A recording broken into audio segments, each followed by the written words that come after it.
What's up, everybody? Welcome back to the channel. So you know it, you love it. It's the solar system of the century.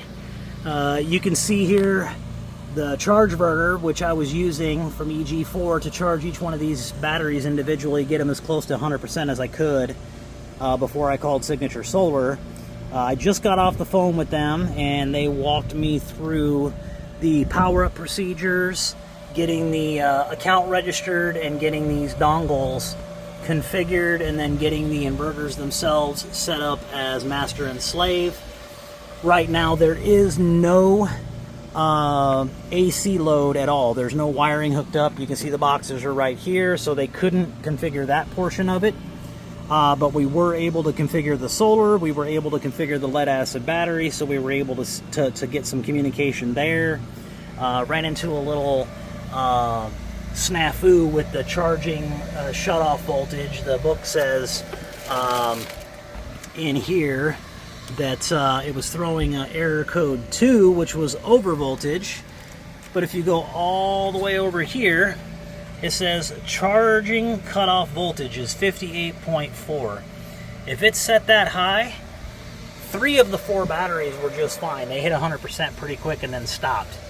This guy here was throwing that over voltage error almost immediately, so we kept turning it down and turning it down, and we finally set it at 55 volts, and then this error stopped coming through, and now he's reading what these other guys are reading.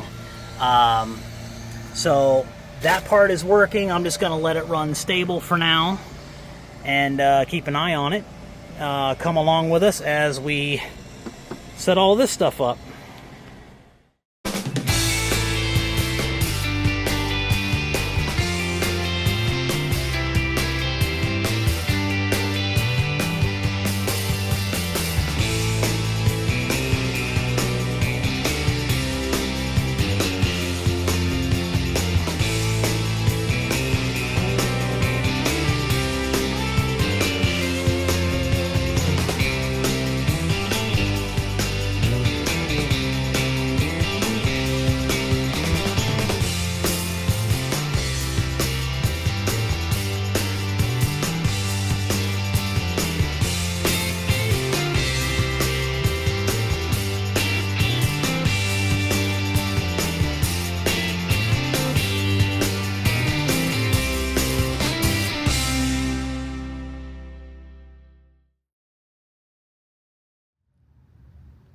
Hi everybody, welcome back to the channel.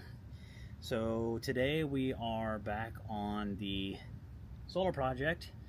In the last video, or in a prior video, because I'm not sure when she's posting them, we've completed the DC side of the system. So all the solar panels are up there and running, the batteries are wired up and running. The EG4s have actually been powered up and programmed for the DC side, but we couldn't do the AC side of the system because we don't have it hooked up yet. So today I'm going to kind of do a quick explanation of what these guys are for, what we're doing, and Julia is actually going to be the one to hook up all the good stuff because I have to finish doing the ground wires on the batteries for the DC side. So I'll get that done and then help her out with this. So let's kind of go through this. You know, what are these boxes and why do we need them? So we have 2 inverters in the system, but we only have 1 shore power wire.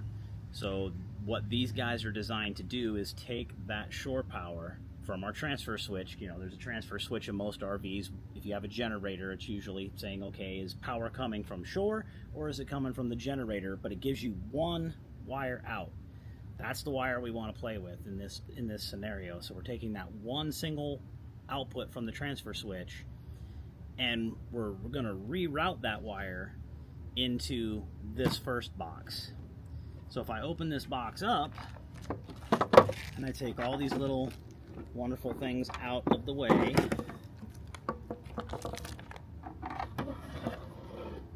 we basically have this box built out with 3 triple breakers, and you'll see this giant, what looks like a giant bus bar, and that's really what it is.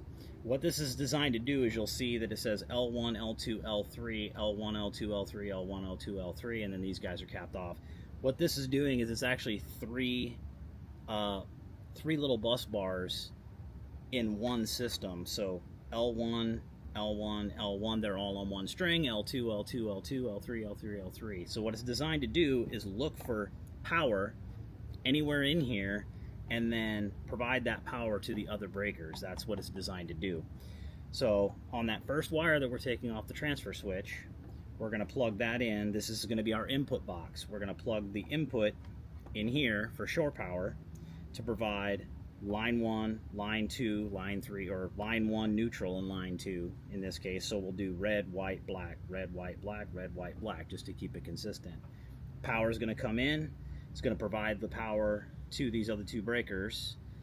And then these guys are going to be 6/4 wire, which is basically 6 gauge with 4 wires. So we're going to have a red, a white, and a black, and then we're going to have a green for our ground.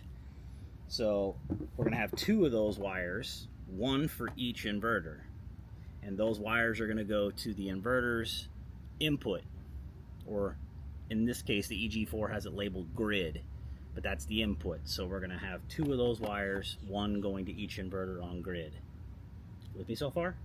You with me so far? Yeah. Awesome. So that's box number 1. So now we'll just say, okay, box number 2. Okay, here's box number 2. So on box number 2, it's going to be the output box. So that's the reverse. So the first box, we took 1 line and we split it into 2. On the next box, we're doing the opposite. We're taking the output or the load breakers from the EG4. We're going to combine those 2 wires. They're going to come back in here. They're now energized with power. Again, we're sharing the power across this, and we're going to connect a single wire, which is that original wire we disconnected from the transfer switch that goes up to our breaker box. That's going to connect right here, and what it's doing is taking the power provided by both inverters, recombining them into a single string of L1, neutral, and L2, and it's going to push this power out the door and up to our breaker system.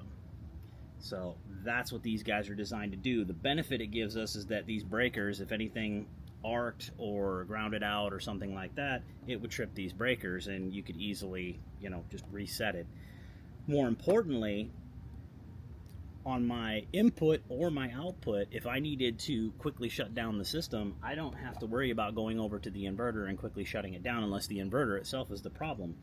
If I need to work on my coach wiring from the breaker box, I can just come in here and I can flip this breaker off, and now no power is going to my breaker box anymore. It stops here.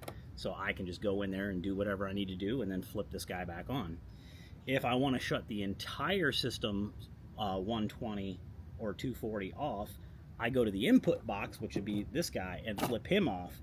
Now nothing is being energized for 120, other than the fact that I still have my batteries hooked up. The inverter still has power, but it's not providing any 120 or 240 to the system. So, and obviously if I need to work on the whole system, I have to shut everything down because I want to make sure that there's no voltage anywhere, because this is, again, dangerous voltage. You're talking 48 volt DC, which is super dangerous, and then the 120, 240 AC, which is dangerous. So always make sure you're wearing protective equipment. Make sure you're wearing insulated gloves, using insulated screwdrivers. More importantly, make sure you have a multimeter. If you shut things off, if you've got breakers, trip them. If you've got a breaker on every single battery, which you should, make sure those are tripped. And then use your meter. Make sure there's no voltage coming through these things, because it would not be a good day for you at all. At best case, you get some burns. At worst case, there could be some life events. Yeah, it could be some life-changing events, which nobody wants to deal with. So be careful. But and then now Julia is going to go ahead and take care of wiring this up. First step is going to be to measure the distance from the wire where these guys are going to mount, which we'll show you here in a second where we're going to put them and how that wire is going to run. She can figure out the run lengths and then start wiring things up. So let's get to it.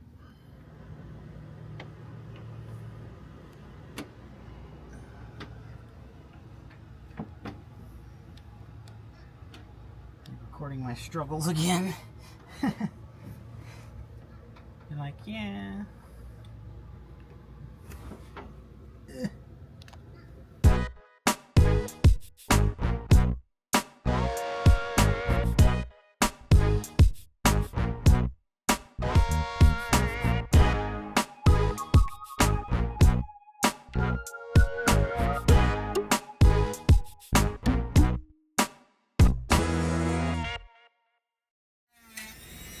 Frog versus bird.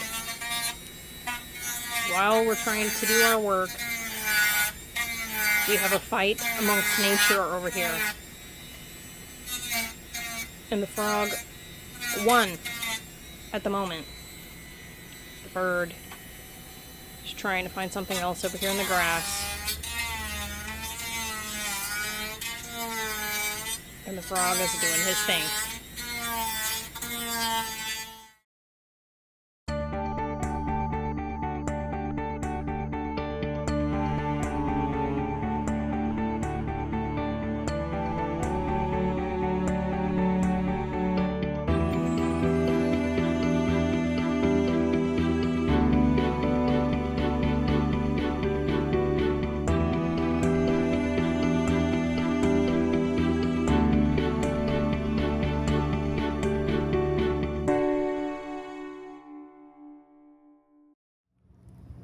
Okay.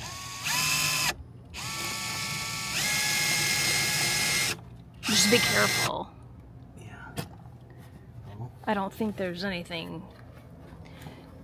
on that side. No, there. It'll be the one over from it.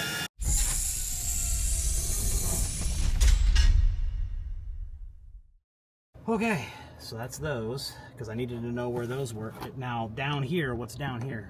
Look down here. Nothing. Nothing? Okay.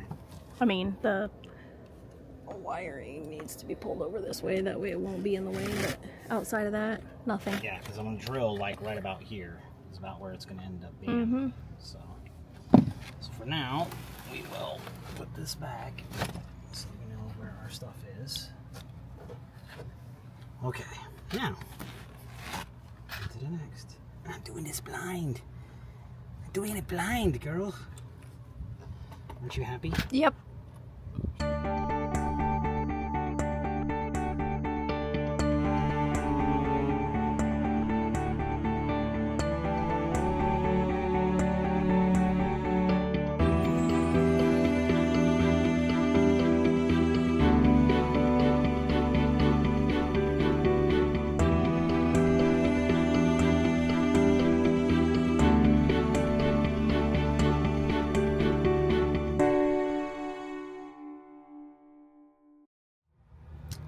And after many expletive deleteds, we have the Still gotta be cleaned up. wiring run through. Let me make it go down so you can see those. And close the door. For power in, short in, power out. From ATS to inverter to breaker box. Make the cables Now we'll take a break. take a small little break since we've both been curled up in here and are hot and sweaty. Take a short little break and we'll clean everything up and move on to the next step. We finally installed our door hook while we were taking a break from the AC side.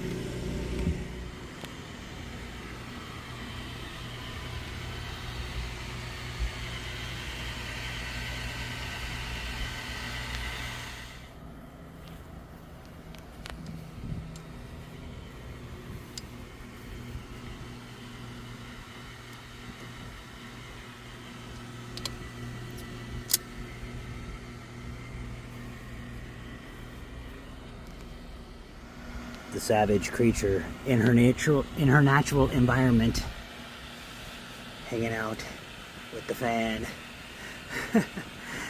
So where we're at for the end of today. We're not done, so we'll pick it up day 2 tomorrow, and for you guys it'll be instantaneous, but for us it's going to be several hours of well-deserved hydration and rest. Yeah.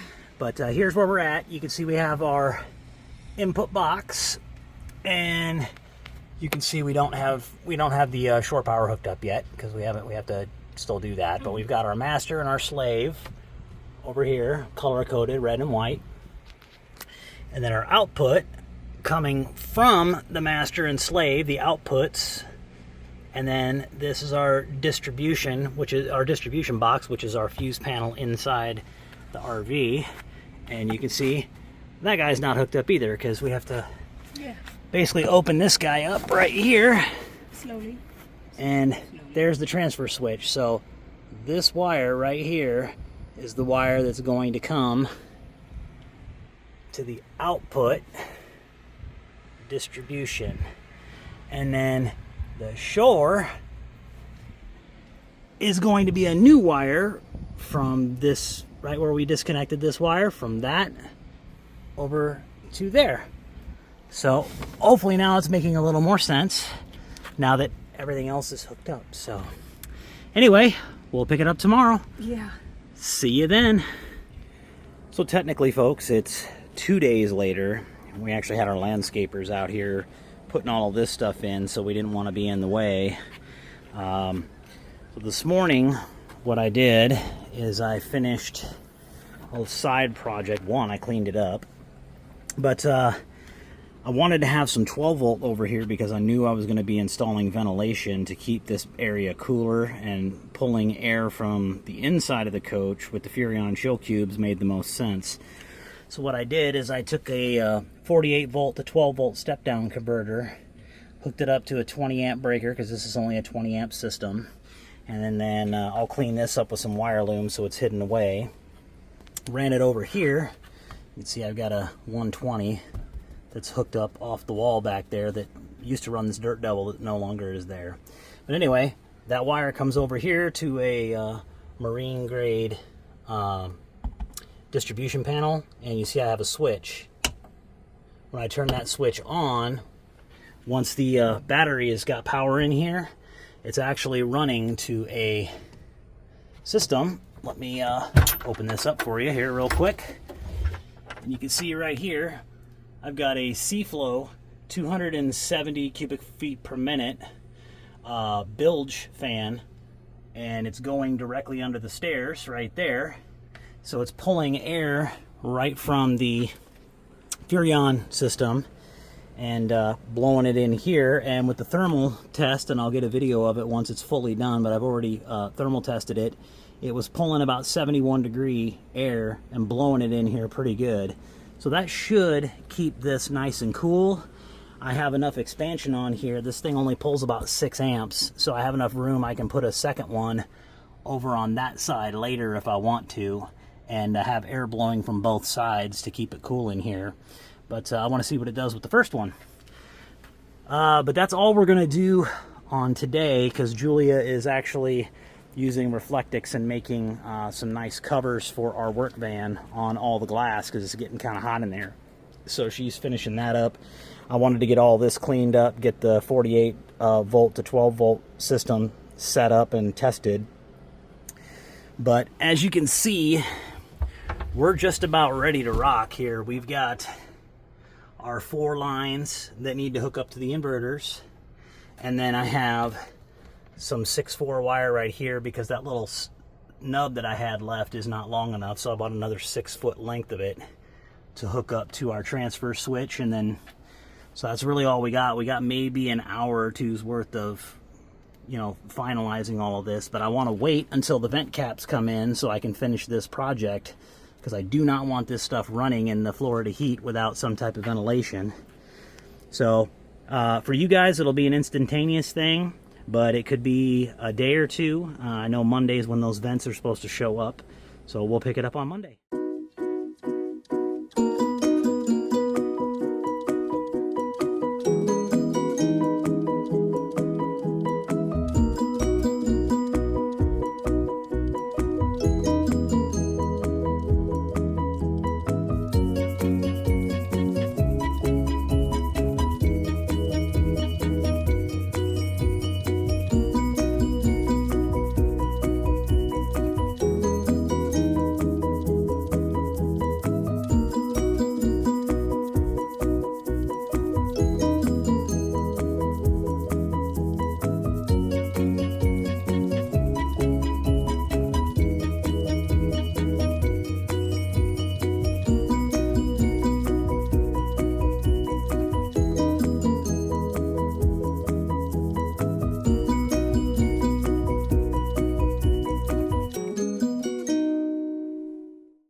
Voila, it is done. One down, 40 minutes later. Right. Okay. And then I get to put the covers on.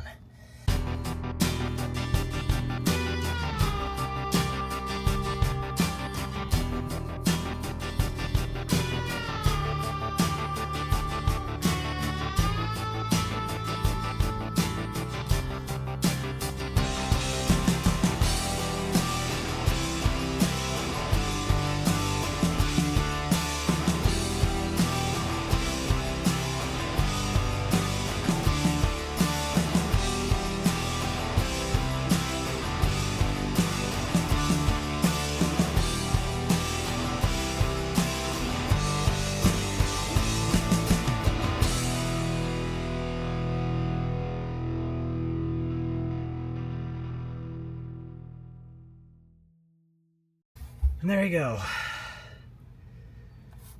Everything is done on that. Breakers are all off. Now I need to grab the covers and put them on, because I want to do that with the power off as well, just in case. A little bit.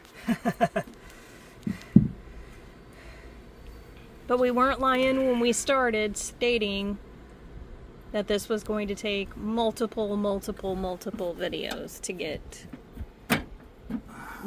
completed.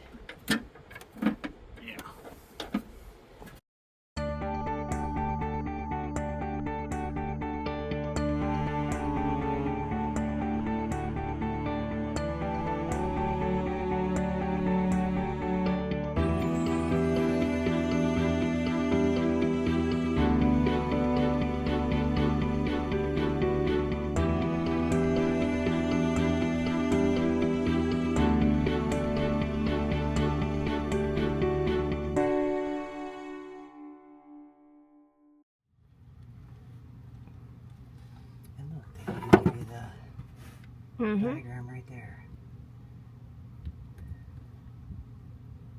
Yeah. You produce only on circuit capable delivering at more than 5,000 RMS, 200 volt AC max, operating ambient.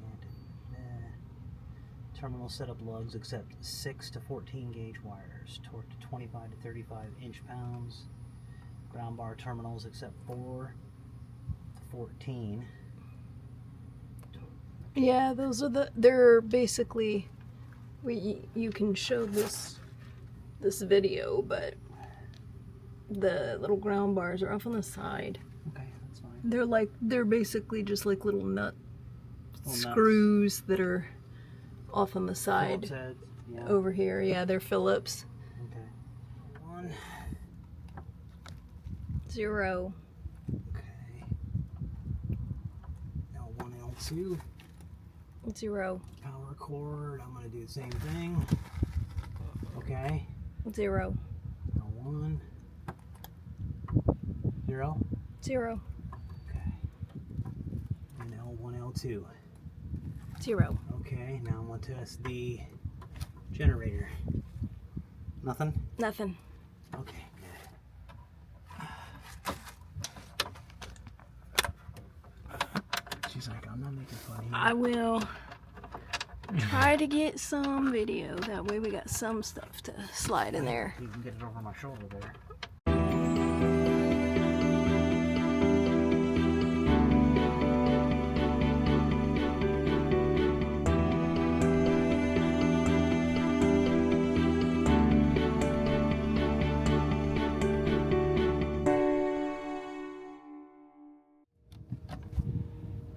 You just want to record my torture, don't you? You just want to show people how hard it really is to work with sort of stranded wire.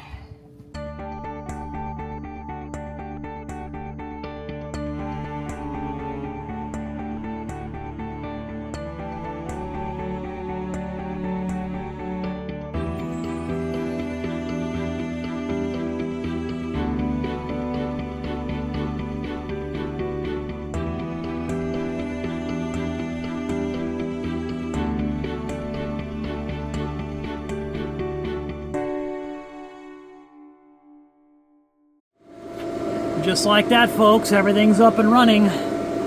We've had it running now for probably about 30 minutes. It's pulling about 1,800 watts of solar, you know, when it's sunny. It's ranging between 900 and 1,800 right now of the 2250 we've got available. Batteries are at about 95%. Everything seems to be running. This fan is doing great. It's blowing air in here. These batteries were saying, temperature-wise, the batteries were saying that they were only about 86 degrees with everything closed up. We're going to throw some thermal footage in here now that it's been running for a little while.